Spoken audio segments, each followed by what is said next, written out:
The death of boxing legend Muhammad Ali this past week has put a spotlight on Parkinson's disease. As it turns out, the condition affects 1 million people in the United States. It's a staggering number. Our medical expert, Dr. Kevin Campbell, joins us live now. And so talk to us, first of all, do we even know what causes this disease? So we really don't know the cause of Parkinson's disease, but we do know what happens to the brains. Our brain cells, called neurons, produce a chemical called dopamine. And in Parkinson's disease, the neurons or brain cells that produce that chemical die. And when they die, you begin to have these movement disorders where you're stiff, you're rigid, and it goes on and progresses, as we saw in Mr. Ali's case. So talk more about that, the symptoms that we could see early on, say.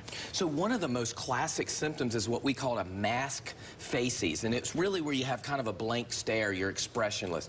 And then you have a shuffling gait to where you're very stiff and your muscles are very rigid and you shuffle along. And then others is slowness of movement, and then you really lose some of your coordination and balance. One of the more classic things we see is a tremor, a resting tremor that you'll notice in Parkinson's disease patients. Are there any treatments? You know, unfortunately at this point in time, there's some treatments but no cure. There are some surgical treatments where we put stimulators deep inside the brain to help with some of this communication between brain cells. There's also some medicines we can give you to kind of improve the condition and slow progression, but there is no treatment, and we continue to do lots of research. So what is it about Parkinson's that can make you, more susceptible to getting sick or even dying?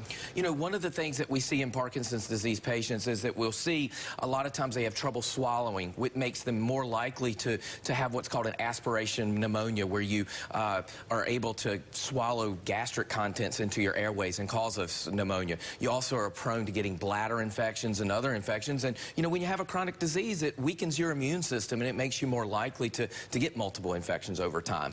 Well, let's just hope that we find, better treatments, certainly a cure, but better treatments in the near future. Absolutely. We know that Michael J. Fox is really spearheading the efforts in Parkinson's research, and I'm hopeful that in the next decade we'll have something. Let's hope so.